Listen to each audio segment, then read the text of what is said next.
Tüm severlerimi selamlıyorum. Bugün 13. roundda ikinci yayınımız. İkinci yayınımızda konuğum bugün Levent Üzümcü, ünlü tiyatrocu tanıyorsunuz. Levent abi iyi akşamlar. Ünsal merhaba, iyi akşamlar. Teşekkürler beni kanalına kabul ettiğin için. Davetimi kabul ettiğin için ben sana teşekkür ederim abi. Büyük bir onur benim için. Çünkü gerçekten büyük bir isimsin. Çok Abi teşekkürler. son yıllarda çok şey yaşadın. Seninle galiba siyasetle konuşulur, sanatla konuşulur. Yani seninle her gün konuşulur yani. Dövizci de olmuşsun, ekonomist de olmuşsun.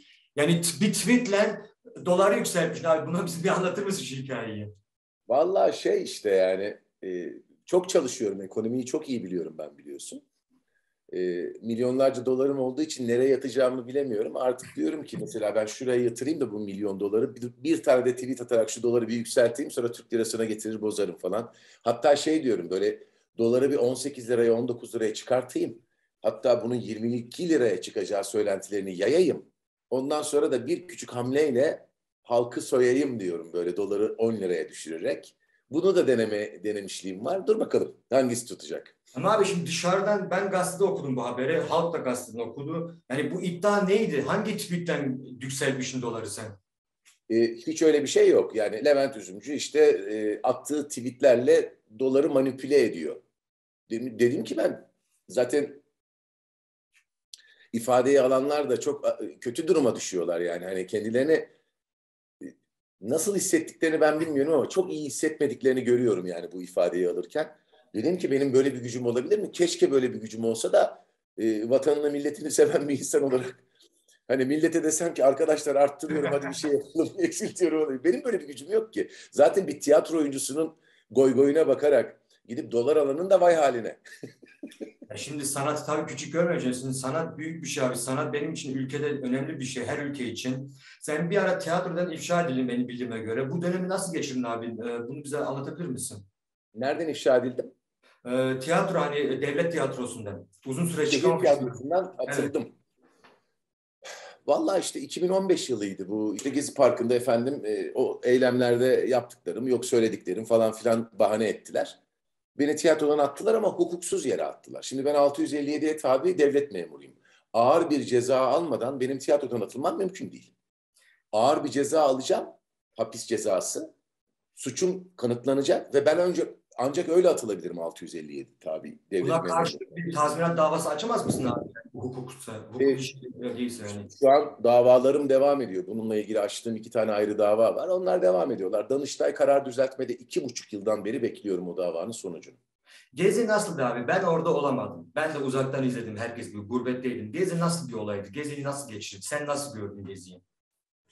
E, Bir ruh durumuydu Gezi. Onların anlayamadıkları şey de bu zaten. Yani bir parkın içerisine, o parkın yeşilliğinin içerisine onun baki olabilmesi için sığınan insanların pek çok derdi vardı aslında. Bu yapıyı görüyorlardı. Hani ben istediğimi yaparım, oraya da yaparım, buraya da yaparım. O sarayı başbakanlık için yaparım ama Cumhurbaşkanlığı kapısı açılırsa Cumhurbaşkanlığına döndürürüm. Bütün etrafımdaki rakiplerimin hepsini alaşağı ederim. Herkesi elimine edip tek başıma ben olurum. Hem partiyi de tek yönetirim, hem ülkeyi de tek yönetirim falan filan geliyordu. Biz bunu görürdük. Ve o dönemin gençleri yani bundan az buzda değil neredeyse 10 yıl öncenin 20'li yaşlarında olanları şimdi 30'lu yaşlarındalar. O dönemin gençleri de durumu fark ettiler. Bir enerjiydi bu Ünsal. Bir duygu durumuydu. Ve o yüzden karşılarında bir muhatap bulamadılar. Bir lideri yok. Bir duygu durumuyla mücadele ediyorsun. Transseksüel gelmiş yanında kara çarşaflıyla halay çekiyor. Yani öylesine garip bir durum ki bu. Bunun kutuplaştırabilecekleri de bir şey yok. O dönemin e, işte muhalif partisi gibi görünen Milliyetçi Hareket Partisi'nin milletvekillerinin çocukları bile vardı partinin içinde. Şimdi sokak abi, sokak derken insanlar hep kavga dövüş düşünüyor da. Şimdi ben sokakta diyorum ki güzel eylemden de olur. Oturursun, halay çekersin senin dediğin gibi. Böyle bir şey yine ister misin? Yani yine insanların sokağa çıkmasını, halay çekmesini, barış için eylem yapmalarını. Şu an galiba gördüğüm kadarıyla hayat pahalılığı zaten bir parça buna doğru itiyor insanları. Çalıştıkları şirketleri protesto ediyorlar, işgal ediyorlar fabrikalarını, çalıştıkları fabrikayı işgal ediyorlar. Gerekirse kendilerini zincirliyorlar. Biraz Greenpeace'in zamanında yaptığı eylemleri hatırlatıyor bu. İşte kaçak enerji avı peşinde koşan devletleri onların gemilerini, sismik araştırma gemilerinin önüne çıkmalarını falan sağlayan eylemlerini hatırlatıyor. Biraz böyle bir durum var Türkiye'de. Yani Türkiye talan edilmiş bir durumda. Bütün varlıkları talan edilmiş bir durumda. Beğenmedikleri Cumhuriyet'in, reklam arası olarak görmüş oldukları Cumhuriyet'in o çaresizlik içinde, o fakirlik içerisinde yaratmış olduğu bütün fabrikaları sattılar. Sümerbankları sattılar, şeker fabrikalarını sattılar, kıyıda köşede kalmış ve bunları haraç mezat sattılar. Yani arazi olarak görünen, oraya imarın açılmayacağı belli olan ve öyle zannedilen yerlerdeki arazileri arsa fiyatına satın aldırıp sonra onları üstünde inşaat yapılacak, inşaat izni verilmiş araziler olarak tekrar sattırdılar. Korkunç bir çark döndü Türkiye'de. Türkiye talan edildi tek kelimeyle. Ülkenin en son elimizde kalan hikayesi kıyıları. Herhalde kıyılarını satmaya çalışıyorlar. Kıyı bulamazlarsa kıyı yapıyorlar, yapmaya çalışıyorlar. İşte bu Kanal İstanbul'da olduğu gibi. Ve onun etrafını ikinci bir boğaz yapıp onun etrafını satmaya çalışıyorlar Araplara. İşte gördün sen de Arap spikerin ne kadar iştahlı bir şekilde bakın işte karar çıktı, elimizdedir, ıslak imzalıdır. Bunun etrafındaki arazileri satın alabilirsiniz diye. Ama İstanbul'da bunu isteyen insan sayısı çok az. Ama abi şimdi bunu senle ben görüyoruz. Şimdi ülkede biliyorsun büyük bir kutuplaşma var. Sen, ben, siz, biz oldu. Bunu karşı taraf niye görmüyor? Mesela CHP'ye PKK damgasını vuruyorlar HDP'nin iş yaptığı için. Ama Erdoğan'ın mesela Öcalan'a mektup yazdırdığını, kardeşini TRT'ye çıkardığını bu insanlar niye görmüyor da görmek istemiyor? Görmek istemezler çünkü yani bu ünsal fanatiklik bir hastalık. Yani AKP'ye oyunu atmayan, örneğin Beşiktaşlı olan bir arkadaşım var. Koyu bir Beşiktaşlı, koyu da bir sosyalist. Ama mesela Beşiktaş'ın aleyhine verilen bir kararı kabul etmesi mümkün değil. Yani fanatiklik sadece AKP'lilere özgü bir şey değil, bir hastalık değil. Bu bir rahatsızlık. Yani fanatik olmak rahatsızlığı. Bir grup böyle. Diğer grup da serbest piyasa ekonomisinde dışarıda herhangi bir iş yaparak 1 lira para kazanamayacak insanlardan oluşan bir grup. O insanın herhangi birisinin çalışmış olduğu, bakanlığını yapmış olduğu bakanlıkta kapıcı olabilme ihtimali yok. Bakanı oluyor. Adını yazamayan adam başbakan oluyor. Bilmiyorum anlatabiliyor muyum? Yani bu inanılmaz bir bölüşüm, bir çetenin inanılmaz bir paylaşımı, mafya sisteminin herkesi bu işe ortak etmesi. Şimdi sen düşünsene hiçbir şey olabilme ihtimalin yok. Bir yerlerde 25, 30, 50, 100 bin lira maaşla iş bulmuşsun kendine. Ve demez misin yani sen de ulan ben bir hiçim ve 100 bin lira maaş alıyorum her ay. Bana bu maaşı verenin köpeği olurum demez misin? Bir de böyle bir grup var. Evet abi onu bu maalesef üzücü. Şimdi ama bu senin mesela tiyatro yapamadığın zamanlar tabii ki bu maddi zarar da getirmiştir. İşini yapamadın ya yaptığın gibi. Bu hiç sana şu düşünce getirdi mi? Ben de başka sanatçılar ve gazeteler gibi ülkeyi terk etmek istiyorum. Türkiye'den hiç kaçmayı düşündün mü? Hayır, hayır, hayır, hayır. Fakat çok ilginç bir şey var işte bu fanatikler, gözü kara AKP'lilerin pek çoğu sen zaten bu ülkenin vatandaşı değilsin ki. Zaten Türkiye'de yaşamıyorsun ki diye bana mesajlar atıyorlar Twitter'dan. Nerede yaşıyormuşsun Yani, abi? bilmiyorum yani ama yani kafaları çok karışık. Ya da zihinleri çok bulanık ya da çok çok aşırı derecede fanatikler. Ne olduğunu bile fark edemiyorlar etraflarında. Ben yurt dışında yaşadım 3 yıl kadar. Yurt dışında yaşamanın nasıl ne menen bir şey olduğunu çok iyi bilirim. Şimdi Hangi sen orada ülkede? doğdun büyüdün. Hangi Sen ülkede? 2 dilli birisin. Yani 2 tane dile de hakim birisin. Türkçen de çok iyi. Almancan da çok iyi haliyle. Ve sen uzun zamandan beri Türkiye'ye gelemiyorsun muhalif duruşun nedeniyle. Biz de uzun zamandan beri yurt dışına çıkamıyoruz. İşte pandemi nedeniyle görüyorsun işte Türkiye'nin lirasının uluslararası para birimleri karşısında korkunç derecede değer kaybetmesi nedeniyle hiçbir yere gidemiyoruz biz de. Zaten artık Türk vatandaşına vize vermemeyi de düşünüyorlarmış. Ülkeyi terk ettim bir daha geri dönmez diye. Yani bu bir tercih Ünsal. Şimdi bana soruyorlar Levent Bey çok büyük zorluklar çektiniz siz de. Birader yani Nazım'ın çektiği zorlukların yanında e, Sabahattin Ali'nin çektiği zorlukların yanında hani bunlar ne ki? Kendimi onlarla bir tutmuyorum. Onlar çok büyük sanatçılar. Hakikaten öyle. Ben bir oyuncuyum. Onlarla bir tutamam kendimi. Ama onların çektiklerinin yanında biz neyiz ki? Siyasi kimliğinde abi kendini ne tarafta görüyorsun? Levent Üzümcü devrimci mi, solcu mu, milliyetçi mi, vatansever mi? Kendini nasıl Yani tarif bu edersin? yani bu tanımların zaten sola inanan birisi otomatikman yaşadığı yeri sever. Yeşilini sever, toprağını sever, kurdunu kuşunu sever, insanını sever. Zaten sola inanan kişinin özünde bu vardır. Sosyalist olarak görüyorum ben her zaman kendimi. Benim için bir insanın dış görünüşü, neye inandığı, hangi mezhepten ya da nereden geldiğinin hiçbir önemi yoktur. Bunun muhabbetini çok eder ve çok eğlenirim. Yani eğlenirim. Çünkü Türkiye kazan ben kepçe, hatta dünya kazan ben kepçe dolaştım. Evet. Sorarım nerelisin? Aa bak şu var orada biliyor musun? Buraya gittin mi? Muhabbet olsun diye bunları yaparım. Ama o insanın insan olması dışında hiçbir özelliği beni ilgilendirmez açıkça söylemek gerekirse. Şimdi Ne hangi tiyatro mezhepten var. olduğu, hangi dinden olduğu. Bir sosyalist için de önemli olan budur. O sosyalist diye bakarım. O Sosyal. kadar. Şimdi bu diyelim ki dönem değişti abi. Muhalif parti, misal yani CHP başa geçti. Sana bir siyasi teklif gelse yapar mıydın? Düşün, kendini Yok. siyasette görebiliyor musun? Siyasette göremiyorum kendimi. Yani siyasetin içerisinde bir siyasi figür olarak görmüyorum kendimi. Açıkça söylemek gerekirse. Fakat sanat adına, sanatla ilgili inanılmaz projelerim olduğunu düşünüyorum. Türkiye'deki sanatın gidişatını değiştireceğini umduğum projeler olduğunu düşünüyorum. Şu an Bunların yaptığın hayata projeler ne geçmesi. abi? Şu an yaptığın projeler ne abi? Bize anlatabilir misin biraz? Tiyatro yapıyorum senin de bildiğin gibi. İşte 2-3 tane oyunum var. Onlardan bir tanesini turnelerle oynuyorum. Diğeri de İstanbul'da oynadığım bir oyun. Rüstemoğlu Cemal'in Tuhaf Hikayesi. Şehir tiyatrolarında oynuyorum. Atıldığım şehir tiyatrolarına İSPER kadrosu diye bir kadro üzerinden tekrar döndüm. Ama bu tüm memurin haklarına dönüşüm anlamına gelmiyor. Ben hani görevimde orada. Tiyatroya dönüştün abi. Uydurulmuş bir kadroyla döndüm diye bir şey kullanmışım. Gazete başlığında okudum. Bu ne Evet, anlamı? evet. Yani şöyle kafadan atılmış bir kadro değil. Beni oraya uydurdular. Durumumu oraya uydurabildiler. İsper diye bir kadro üzerinden işçi görünümlü tiyatro oyuncusu olarak kadroya aldılar. Cüzi bir maaşı var. Ama ben şehir tiyatrolarında oynamayı her zaman bir görev bildim. Bu da ben hala şehir tiyatrolarına borçlu olduğumu düşünüyorum. Şehir tiyatrosunun bana hiçbir borcu yok. Bana bu kötülüğü yapanlar şehir tiyatrolarındaki birkaç kişiydi zaten. Ama bana asıl bu kötülüğü yapanlar ölen o İstanbul Büyükşehir Belediyesi'nin başkanı vardı bir tane muhallebici. O ve onun işte şürekası.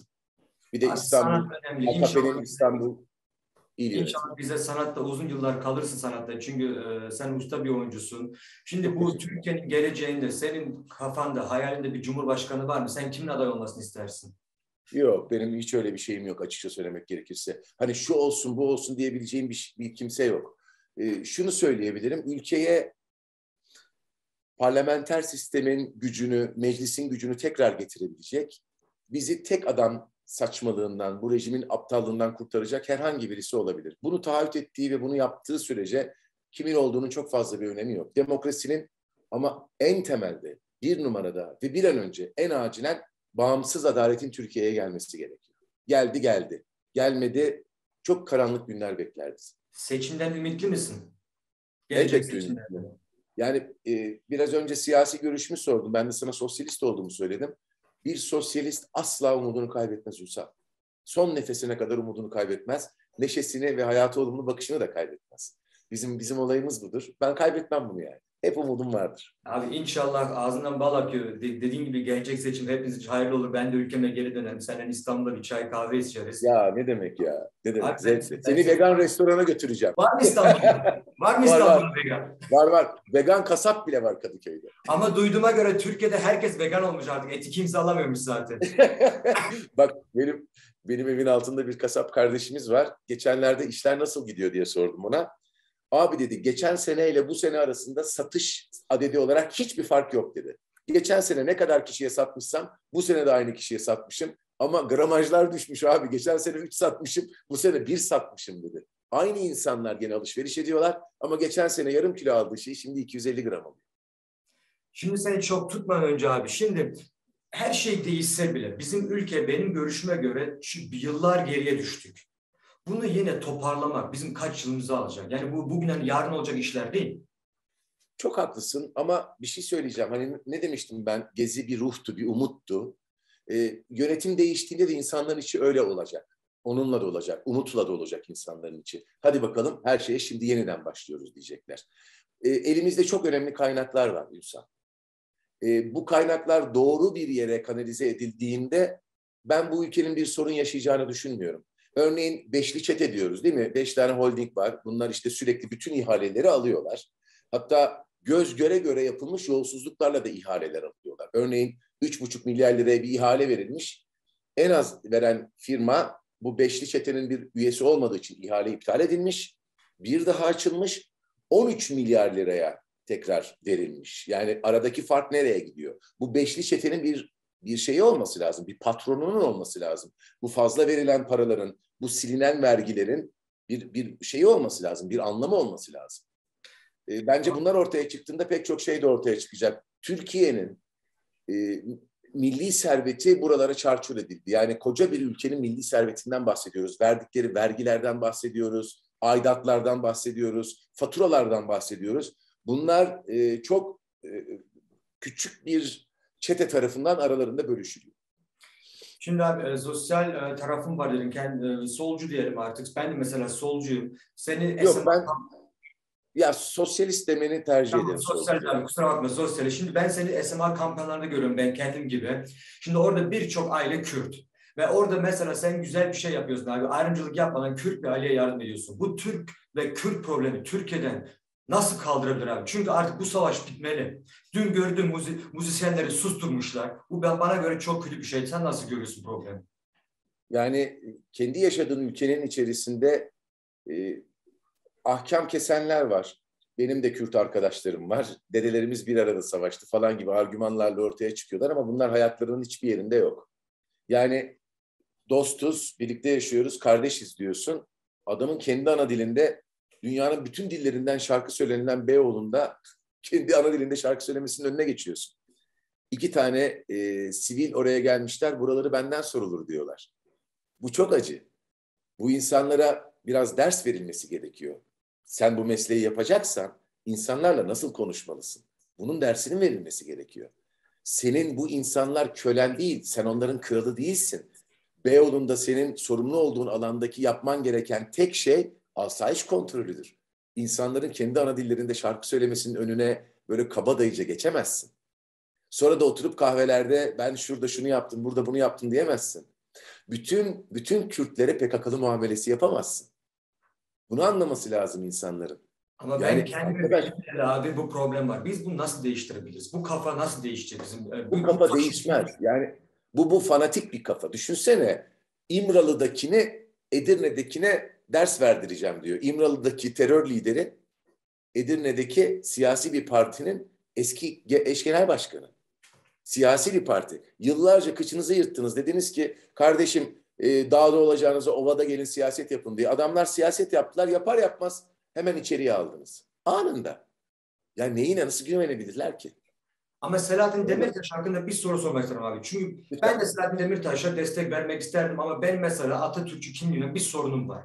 Biz Apo'nun heykelini bu ülkeye dikeceğiz dedi. Ve bu büyük bir sosyal faktör. Vallahi sana şunu söyleyeceğim. Ee, Yani bu bir fikir. Ben de bu fikre katılmıyorum. Doğru da bulmuyorum. Fakat şimdi getirilen noktada ikisini birbirine kırdırmaya çalışıyorlar. Farkında mısın bilmiyorum. Yani herhalde Abdullah Öcalan'ın işte HDP'yi ikiye bölerek işte daha milliyetçi muhafazakar ne demekse artık o. Yani siyaset çok büyük ve kötü bir oyun abi.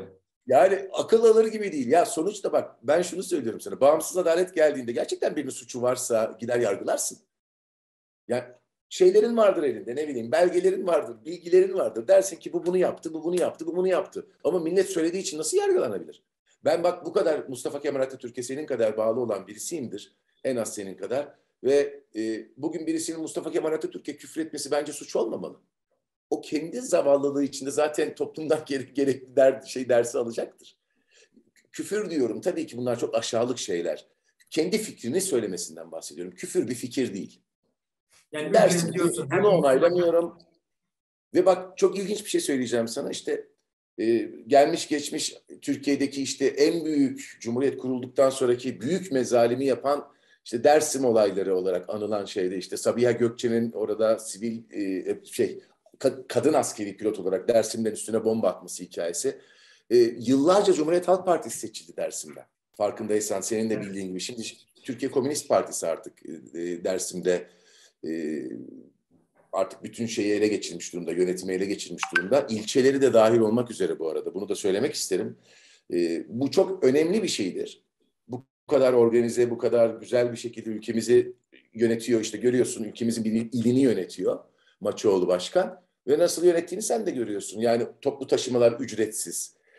Halka toprağı ektiriyor. Bütün Türkiye'ye ürünleri satıyor. Baldır, nohuttur, pirinçtir. Bunları Türkiye'ye satıyor. Buradan gelen parayla yine halkına yardımda bulunuyor. Oralılara yardımda bulunuyor. Yani destekte bulunuyor. Tekrar tarımı güçlendiriyor. Şimdi fena mı oldu? Bilmiyorum, anlatabiliyor muyum? Bence güzel yönetiyor abi. Ama ben ülkemizde bir de şunu görüyorum uzakta. Almanlar bize çok güçlü bir konu var. İnsanlık seviyesi, hayvanlara tecavüz, hayvanlara yapılan haksızlıklar, boğmalara tecavüzler. Şimdi siyasette bir çocuğun otobüse çıkartılıp mikrofonla dedesi yaşında bir adama Kılıçdaroğlu'na hain demesi. Bunlar çok kötü olaylar değil mi abi? Türkiye'nin gidişatı şu an çok kötü bir virajdayız. Tam onu söylemek istiyorum ama bir cümlemi de bitirmek istiyorum. Bu Dersim'le ilgili olan hikaye havada kaldı çünkü. Buradaki insanlara sorduğunda onlar kıymet ve değer biliyorlar. Yani senin hiçbir şey yaşamamış insanlar bir anda Atatürk düşmanı çıkıyorlar karşına. İşte burada da olduğu gibi bu 10 yaşındaki kardeşimizin bütün derdi babasının serbest kalması. Bunun için her şeyi yapabilecek durumda. Babası 10 yıldır içeride, o daha 10 yaşında. Aile AKP'li bir aile. Çocuğun bulunduğu yerdeki insanlar sürekli, etrafındaki insanlar sürekli Cumhuriyet Halk Partisi'nin Sayın Genel Başkanı Kemal Kılıçdaroğlu'nun hain olduğunu söylüyorlar. Çünkü en tepeden o çocuğun dedesi yaşındaki bu şahıs sürekli bunu söylüyor, bunu pompalıyor. Bu dezenformasyon. Halka tahammüden yalan söylemek anayasamızın önemli bir maddesinde suç olarak belirtilmedikçe bu devam edecek. Siyasiler halkın gözünün içine bakarak yalan söyleyemezler. Siyasiler birbirlerine bu kadar kötü davranamazlar. Siyasiler birbirlerine iftira atamazlar. Bunu dedin de abi. Şimdi Şimdi ne bizim kadar geçmişte insan varsa baktığın içeride. zaman bizim halk çabuk unutuyor, her şey unutuluyor. Bu insanlar yargılanacak mı yaptıkları suç için? Mesela bakın bir Alpay Özan'ın attığı yumruklar için, Hamza Erlikaya'nın sahte diploması, Cumhurbaşkanı'nın sahte diploması. Bu insanlar yargılanacak mı? Ne bileyim. Yani ben şunu söylüyorum. Ben sadece şunu söyleyebilirim. Kim suçluysa o suçlunun yargılanacağı bir sistem kurulmadıkça hiçbir anlamı yok bu ülkede yaşamanın. Ve Cumhuriyet'in önünde bir yüzyılı daha olmayacak. Bugün hiçbir suçu olmayan, herhangi bir suçla ispat edilmiş herhangi bir suçu olmayan insanlar içerideler. İçerisi fikir suçlularıyla dolu. Hatta bu çakıcıların serbest kaldığı af sırasında genel bir af çıkarılmıştı. Murat Ağarel, gazeteci Murat Ağarel de içerideydi. Onları içeriden çıkartmamak için af dışında bıraktılar. Yani mafya liderleri içeriden çıkarıldı. Katiller içeriden çıkarıldı. Fikrini beyan eden gazeteciler, belge açıklayan gazeteciler içeride bırakıldı bu afla. Yani burada artık bir akıl mantığın durduğu bir noktada yaşıyoruz. Onun için de bu noktadan sonra sağduyuyu koruyarak oldukça akıllı hamleler yapmamız gerekiyor. O zaman ben tüm Çünkü röportajdan abi şunu anladım. Levent Üzümcü bir sosyalist. Levent Üzümcü gelecek seçimden çok umutlu. Ülkenin hem halkına hem insanına güveniyor. Her şeyin güzel olacağına inanıyor. Bir şey eklemek daha bir şey istediğin bir şey var mı abi? Seni daha çok tutmak istemiyorum. rica ederim. Ayrıca en çok istediğim şey de Ünsal Arık'la birlikte şurada Boğaz'da bir çay içebilmek, bir kahve içebilmek. Abi söz çaylar benden, yemekler senden. Tamam kardeşim. Abi ben sana katıldığın için çok teşekkür ederim. Buradan da dinleyicilerime çok teşekkür ederim. 13. roundun ikinci konu Levent Üzümcü'ydü. Haftaya yeni konumdan görüşmek üzere. Sevgiler.